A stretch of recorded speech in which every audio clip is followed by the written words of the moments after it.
இன்னும் ஒரு வீடியோ வந்து பாத்தீங்கன்னா வெளியாகி இருக்கு.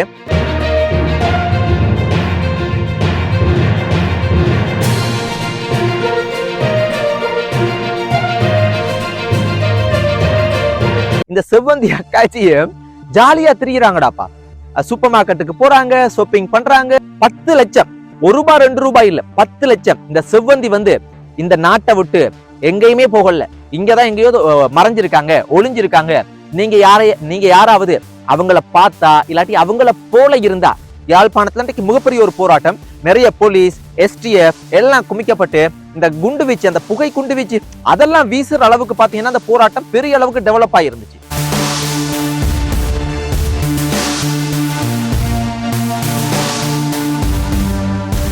சோ அந்த மனுஷன் 29 லட்சம் ரூபாய் வரைக்கும் பாத்தீங்கன்னா கொடுத்து அப்ப எவ்வளவு பேராசை இருந்திருக்கு அந்த மனுஷனுக்கு. 30,000 ரூபாய் இல்ல என்னட்ட, அந்த அளவுக்கு நான் காசுக்காரன் இல்லை, என்னட்ட அவ்வளவு பெரிய தொகையெல்லாம் இல்லைன்னு சொன்னவ 29 லட்சம் ரூபாய் அனுப்பியிருக்கேன். இப்ப இன்றைக்கு பாருங்க, அது யாழ்ப்பாணத்துல நடந்த மிகப்பெரிய ஒரு மோசடி. இது தெரிஞ்ச விஷயமா?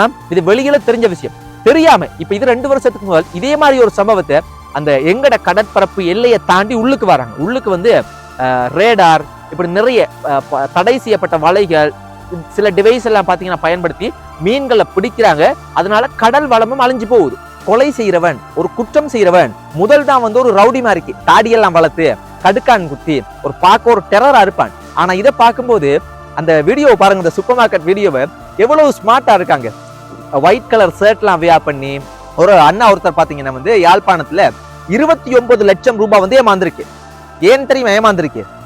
இது எனக்கும் நடந்திருக்கு. ஆனா நான் காசு ஏமாற இல்ல, இது நிறைய பேர் ஏமாறுறாங்க. சில பேர் பாத்தீங்கன்னா வெக்கத்துல சொல்ல மாட்டாங்க. உலகில் வாழும் அனைத்து சொந்தங்களுக்கும் வணக்கம். இப்ப நம்ம நாட்டுல ஒவ்வொரு நாளும் ஏதாவது ஒரு பிரச்சனை ஒன்று வந்து கொண்டே இருக்குடாப்பா.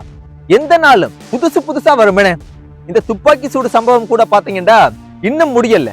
அதே மாதிரி இன்றைக்கு பாத்தீங்கன்னா யாழ்ப்பாணத்துல போராட்டம், அப்புறம் இலங்கையில் உள்ள எல்லா தாதியர்களும், எல்லா கவர்மெண்ட் ஹாஸ்பிட்டல்லையும் பாத்தீங்கன்னா அவங்க வேற, தாதியர்கள் வேற போராட்டம். இந்த வரவு செலவு திட்டத்துல வந்து அறிவிக்கப்பட்டுள்ள நடைமுறைகளின்படி தாதியர்களுக்கான மேலதிக நேர கொடுப்பனவு அளவு வந்து குறைக்கப்பட்டுள்ளதாகவும், அப்புறம் யாழ்ப்பாணத்துல ஒருத்தர் பாத்தீங்கன்னா 29 லட்சம் ஏமாந்திருக்கு. இப்படி ஏகப்பட்ட பிரச்சனைகள்னு. சோ இந்த நீதிமன்றத்துல பாத்தீங்கன்னா துப்பாக்கி சூடு சம்பவம் நடந்துச்சு. அதுல வந்து அந்த சூட் பண்ணான் அப்படின்னு ஒரு குற்றவாளியை வந்து அவனை வந்து கைது செய்துட்டாங்க. அதுக்கு துப்பாக்கி கொடுத்தாங்க அப்படின்னு ஒரு செவ்வந்தி அக்காச்சிய இன்றைக்கு வரைக்கும் தேடுறாங்க, தேடிக்கொண்டேதான் இருக்கிறாங்க. இன்றைக்கு வரைக்கும் பிடிக்க முடியல. செவ்வந்தி அக்காச்சி மாதிரி இருக்காங்க அப்படின்னு இன்னொருத்தவங்களை கைது செய்திருக்காங்க. அந்த வீடியோ நான் பார்த்தேன். அதுல இந்த செவ்வந்தி போல இருக்கிற அந்த தங்கச்சி என்ன சொல்றாங்கடா, அடே நான் இந்த தண்ணிக்கேன் போட வந்தவடா அப்படின்ற மாதிரிக்கு நான் இல்லடாப்பான்னு அவங்க சொல்றாங்க.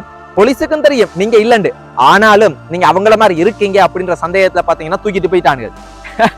இத பார்க்கும்போது ஒரு பக்கம் சிரிப்பா இருந்தாலும் நம்ம நாட்டுல வந்து பாதுகாப்பு எப்படி இருக்குன்னு யோசிச்சு பாருங்கன்னு. சோ அதுக்கு மக்களுக்கு என்ன சொல்லிருக்காங்கன்னா, போலீஸ் இது சொல்லியே பல நாள் ஆயிருச்சு. 10 லட்சம், ₹1 ₹2 இல்ல, 10 லட்சம். இந்த செவ்வந்தி வந்து இந்த நாட்டை விட்டு எங்கேயுமே போகல, இங்கதான் எங்கேயோ மறைஞ்சிருக்காங்க, ஒளிஞ்சிருக்காங்க. நீங்க யாராவது அவங்கள பார்த்தா இல்லாட்டி அவங்கள போல இருந்தா, இல்லாட்டி ஏதாவது ஒரு தகவல் உங்களுக்கு கிடைச்சா நீங்க பயப்பட தேவையில்ல, எங்களுக்கு தெரிவிங்க. நாங்க வந்து உங்களை காட்டி கொடுக்க மாட்டோம். நீங்க தான் சொன்னீங்க அப்படின்னு நாங்க யாருக்குமே சொல்ல மாட்டோம். அது ரகசியமாக இருக்கு. உங்களுக்கான சன்மானம் 10 லட்சத்தை நாங்க தருவோம். இப்படி ஒரு சான்ஸ் ஒன்று உங்களுக்கு கிடைக்குமா? 10 லட்சம் தரண்டாப்பா, சொல்லி கொடுங்கடாப்பா, ஓப்பனா சொல்லணும்டா, காட்டி கொடுங்கடாப்பா இப்படின்ற மாதிரி சொல்றாங்க. அதே மாதிரி பாத்தீங்கன்னா அவங்களோட வீடியோ, இன்னும் ஒரு வீடியோ வந்து பாத்தீங்கன்னா வெளியாகி இருக்கு. அதுல வந்து அந்த துப்பாக்கி சூடு சம்பவம் நடக்கிறதுக்கு முதல் நாளோ அதுக்கு முதல் நாள் வந்து என்னண்டா, இந்த கன்னால சூட் பண்ண அவனும் இந்த செவ்வந்தி அக்காச்சியும் ஜாலியா திரியிறாங்கடாப்பா. சூப்பர் மார்க்கெட்டுக்கு போறாங்க, ஷாப்பிங் பண்றாங்க. அங்க இருக்கிற அந்த பால் பொத்தல் எடுத்து வந்து பாத்தீங்கன்னா அந்த ட்ரிங்க்ஸ் எல்லாம் வந்து பாத்தீங்கன்னா குடிக்காங்க. அதை பார்க்கும்போது என்ன தெரியுமா எனக்கு ஞாபகம் வந்து, இந்த சினிமால வந்து ஒரு தமிழ் படம் ஒன்று இருக்கு, நான் அவன் இல்லை அப்படின்னு. பயங்கரமான ஒரு செம்ம ஒரு ஏமாத்துற ஒரு படம் உண்டு. அதுதான் எனக்கு ஞாபகம் வந்துச்சு. இப்ப யோசிச்சு பாருங்க, ஒரு கொலை செய்யறவன், ஒரு குற்றம் செய்யறவன் முதல் தான் வந்து ஒரு ரவுடி மாதிரி தாடியெல்லாம் வளர்த்து கடுக்கான் குத்தி ஒரு பார்க்க ஒரு டெரரா இருப்பான். ஆனா இதை பார்க்கும்போது அந்த வீடியோ பாருங்க, இந்த சூப்பர் மார்க்கெட் வீடியோவை எவ்வளவு ஸ்மார்ட்டா இருக்காங்க. ஒயிட் கலர் ஷர்ட் எல்லாம் வியா பண்ணி அந்த செவ்வந்தி அக்காச்சியை பாருங்க, எவ்வளவு ஒரு கப்பல்ஸா கியூட்டா ஜாலியா இருக்காங்கன்னு. அப்ப உண்மையாகவே இப்ப கொலை செய்யறவனும் இல்லாட்டி மிகப்பெரிய ஒரு குற்றங்கள் செய்யறவங்க ஒரு கடுக்கான் குத்தி ரவுடி மாதிரி இருப்பாங்கன்னு நினைக்காதீங்க. ஸ்மார்ட்டா பிசினஸ் மேன் மாதிரி ஒரு ஸ்மார்ட்டா இருக்காங்கடாப்பா. அதை பார்க்கும்போது இவங்க கொலை செஞ்சாங்களாடாப்பா, உண்மையா நீங்க மாறி பிடிச்சிட்டீங்களோ அப்படின்ற மாதிரி இருக்குன்னு. ஸோ அந்த மாதிரி ஒரு சம்பவம் உண்டு. இன்னொன்று இந்த தாதியர்கள், இன்றைக்கு பார்த்தீங்கன்னா தாதியர்கள் வந்து உண்மையாகவே அந்த தாதியர்கள் அப்படின்றது நர்ஸ்ன்னு அவங்களோட ஜப் வந்து எல்லாருமே அதை செய்ய மாட்டாங்க.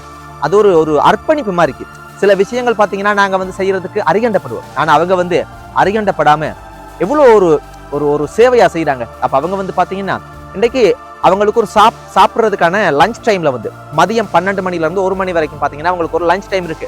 அந்த சாப்பாட்டை பாத்தீங்கன்னா தியாகம் பண்ணி போட்டு அவங்க என்ன செய்யறாங்கன்னா ஆர்ப்பாட்டம். இலங்கை நாட்டுல வந்து எல்லா இடத்துலயுமே, இலங்கை நாட்டுல இருக்கிற எல்லா கவர்மெண்ட் ஹாஸ்பிட்டல்லையுமே இன்றைக்கு மதியம் வந்து ஆர்ப்பாட்டம் ஒன்றை பண்ணிருக்காங்க. ஏன் தெரியுமா?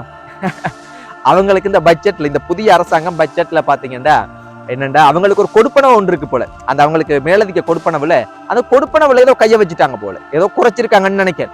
சோ பாவண்டாப்பா, உண்மையாவே வந்து இருக்கிறத அப்படியே விட்டா கூட பரவாயில்லை. அதெல்லாம் ஒரு பாவமான விஷயம். ஏன் இப்படி செய்யறாங்க இந்த அரசாங்கம்? என்ன சிக்கல்? இவங்க வந்து ஆட்சிக்கு வர்றதுக்கு முதல் சும்மா என்னென்னமோலாம் கதை, கம்பி கட்டுற கதையெல்லாம் காய்ச்சாங்க. ஆனா இவங்க வந்ததுக்கு பிற்பாடு பாருங்க என்ன வேலைகளை செஞ்சு கொண்டிருக்காங்க. ஸோ இப்படி அது ஒரு பிரச்சனை உண்டு.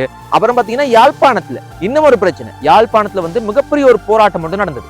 இதுக்கு பின்னுக்கு ஒரு அரசியலும் இருக்கு. அதுக்கு முதல்ல நான் என்ன பிரச்சனைன்னு சொல்றேன். என்னண்டா அங்க வந்து நிறைய மீனவர்கள் இருக்காங்க, மீன் பிடிக்கிறதுக்கு கடலுக்கு போவாங்க. அதே மாதிரிக்கு தமிழ்நாட்டில இருந்தும் தமிழக மீனவர்களும் கடலுக்கு மீன் பிடிக்க வருவாங்க. என்ன செய்யறாங்கடா அந்த எங்கட கடற்பரப்பு எல்லையை தாண்டி உள்ளுக்கு வராங்க. உள்ளுக்கு வந்து ரேடார் இப்படி நிறைய தடை செய்யப்பட்ட வலைகள், சில டிவைஸ் எல்லாம் பாத்தீங்கன்னா பயன்படுத்தி மீன்களை பிடிக்கிறாங்க. அதனால கடல் வளமும் அழிஞ்சு போகுது.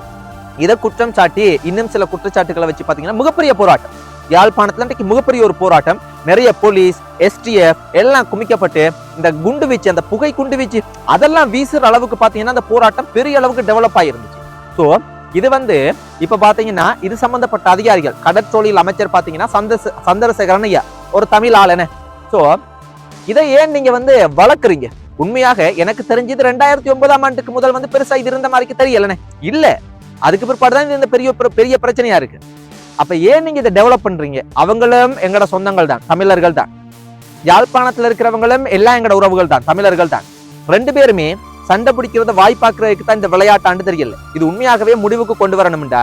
இதுல அரசியல் லாபம் நீங்க தேடாம இருக்கணும்டா. நீங்க கட்டாயம் முடிவுக்கு கொண்டு வரலாம். அதை விட்டு போட்டு இதை நீங்க டெவலப் பண்றதுலதான் பாருங்க. இதுக்கு முதல் இருந்த அரசாங்கமோ, அதுக்கு முதல் இருந்த அரசாங்கமோ, இப்ப இருக்கிற அரசாங்கமோ இதுக்கு ஒரு தீர்வு திட்டங்கள் ஒன்றும் இல்லை.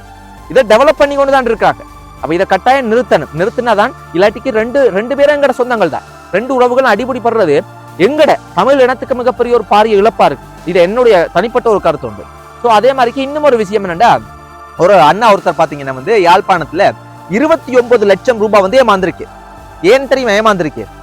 இது எனக்கும் நடந்திருக்கு. ஆனா நான் காசு ஏமாற இல்ல. இது நிறைய பேர் ஏமாறுறாங்க. சில பேர் பாத்தீங்கன்னா வெக்கத்துல சொல்ல மாட்டாங்க.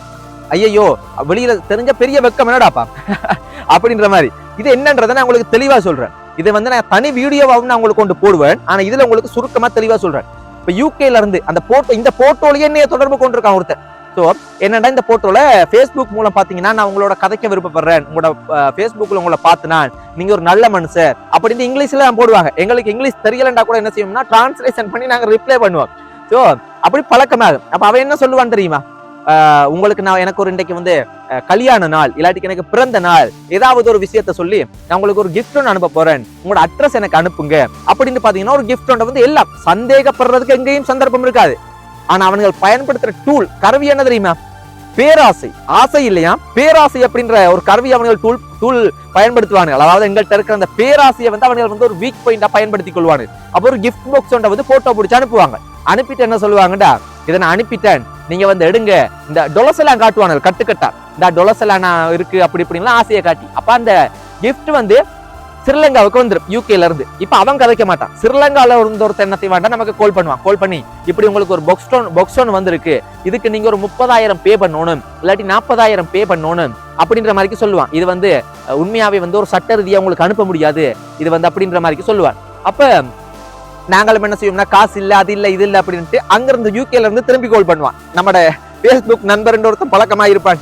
ஐயோ அது சின்ன அமௌண்ட் தானே, அதை பே பண்ணி விடுங்க, உங்களுக்கு அது உள்ளுக்கு டொலர்ஸ் இருக்குது, பெருமதியான நிறைய கிஃப்ட் எல்லாம் அனுப்பியிருக்கணுப்பா, அதை வாங்கி எடுங்கன்னுவாங்க. அப்ப நாங்கள் ஒரு 50,000 ரூபாய் அனுப்பிடுவோம்.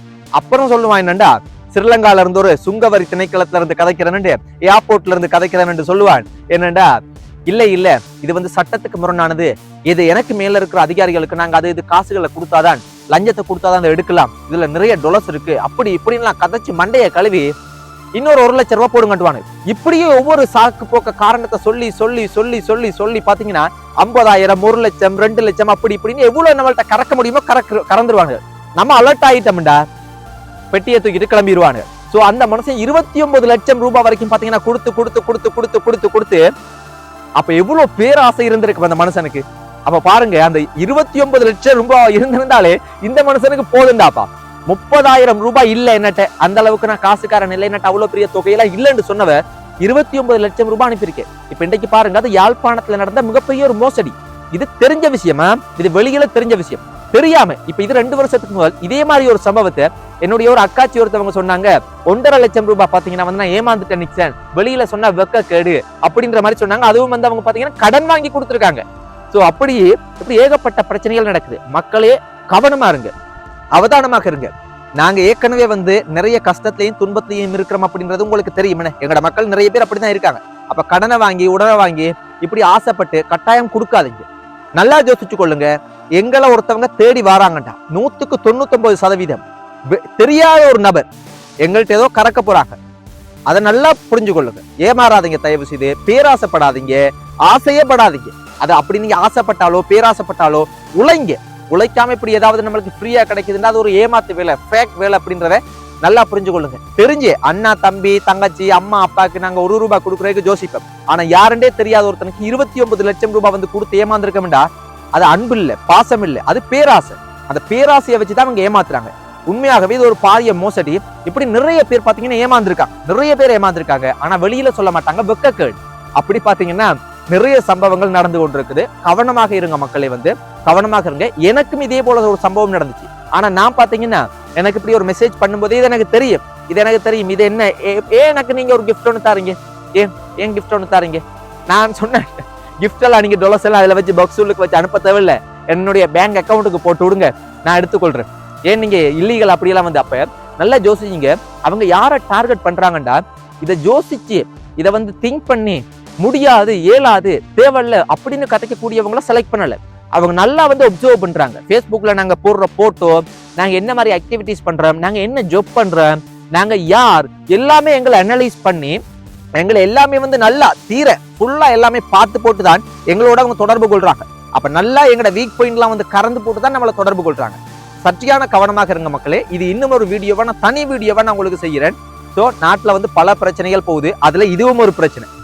ஏற்கனவே துப்பாக்கி சூடு சம்பவம், போராட்டம், போற போக்க பார்த்தா பாக்குற நீங்க என்ன நினைக்கிறீங்க? நம்மளோட நாடு மீண்டு வருமா, இல்லாட்டிக்கு மண்ணை கவுமா?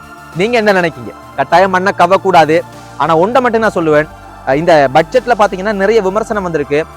என்னண்டா, தெற்குக்கு ஒரு விதமான பட்ஜெட்டும் வடக்கு கிழக்குக்கு ஒரு விதமான பட்ஜெட்டும். இதுக்கு முதல் இருந்த அரசாங்கம் கூட பாத்தீங்கன்னா ஓப்பனா சொன்னாங்க, நாங்க வந்து பெரும்பான்மையான எங்கட சிங்கள மொழி பேசக்கூடிய மக்கள் மூலம் தான் நாங்க வந்திருக்கோம் அப்படின்ற மாதிரி சொல்லிட்டு செய்வாங்க. ஆனா இவங்க அப்படி இல்லை, எல்லாருக்கும் சட்டம் உண்டு, எல்லாருக்குமே வந்து எல்லாமே உண்டு அப்படின்னு சொல்லிட்டு பட்ஜெட்ல பாத்தீங்கன்னா எக்கச்சக்கமான 60,000க்கும் அதிகமான மில்லியன்லாம் தண்ணி குடிநீர் வசதிக்கெல்லாம் வந்து தெற்குக்கு தூக்கி கொடுத்துருக்காங்க. ஆனா வடக்கு கிழக்குக்கெல்லாம் பாத்தீங்கன்னா வந்து கொடுத்துருக்கிற பட்ஜெட்ல வந்து 0.00 தான் ஸ்டார்ட் ஆகுது. உண்மையாகவே வந்து அது ஒன்று மட்டும் எனக்கு சொல்லணும்னு தோணுது, இந்த நாடு முன்னேறணும், எல்லா வளமும் இருக்கு, எல்லா சகல விஷயமும் இருக்கு, உலகமே பார்த்து வியக்கக்கூடிய நாடு. நான் சிங்களவன், நான் தமிழன், நான் இஸ்லாமிக், நான் கிறிஸ்டியன், நான் அவன் இவன் இல்லாம உண்மையாகவே இந்த நாட்டுல நான் தமிழன் என்றாலும் சரி, சிங்களவன் என்றாலும் சரி, யாராக இருந்தாலும் சரி, எல்லாரும் ஒற்றுமையா வாழக்கூடிய ஒரு சூழ்நிலையை நாங்க இப்ப தமிழாக்களோ இஸ்லாமிக்கோ வந்து இதுகளை உருவாக்க முடியாது. ஏன்னா கவர்மெண்ட் வந்து யாருண்டா வந்து சிங்கள மொழி பேசக்கூடிய சிங்கள பெரும்பான்மை அவங்களோட கையில தான் இருக்கு. அவங்க அந்த சூழ்நிலையை உருவாக்குனா, உண்மையாகவே விசுவாசத்தோட உண்மையா மனசாட்சியோட உருவாக்குனா இந்த நாடு மிகப்பெரிய ஒரு வளர்ச்சியை கொண்டு போகும். இல்லண்டா நாங்க சிங்கள பேரினவாதம் தான் அப்படின்ற பட்சத்துல எப்படி இருந்தாலும் இந்த நாடு முன்னேறாது. என்னதான் இருந்தாலும் ஒரு விஷயத்தை பார்க்கக்குள்ள விளங்கி கொள்ளக்கூடிய வகையில இருக்கு. எங்க அங்க சுற்றினாலும் கடைசியில ஒரு புள்ளியில வந்து நின்றுறாங்க. அது அந்த சூழ்நிலை மாறாத வரைக்கும் இந்த நாடு முன்னேறாது. ஸோ கட்டாயம் முன்னேறணும், எல்லாரும் சந்தோஷமா இருக்கணும், எல்லாரும் மகிழ்ச்சியா இருக்கணும். இல்லண்டா எல்லா மக்கள் என்ன செய்வாங்க, நீங்களே இந்த நாட்டையும் இந்த மண்ணையும் வச்சு கட்டி பிடிச்சாலுங்க நாங்க போறோம்ட்டு. ஏற்கனவே 13 லட்சத்துக்கும் அதிகமான மக்கள், எங்களோட சொந்தங்கள், உறவுகள் இந்த நாட்டை விட்டே போயிட்டாங்க, இருக்கிறவங்களும் போயிடுவாங்க. அதுதான் நடக்கும். ஸோ பாக்குற மக்கள் உங்களோட கருத்துக்களை சொல்லுங்க. இன்னும் ஒரு வீடியோல சந்திப்போம். நன்றி.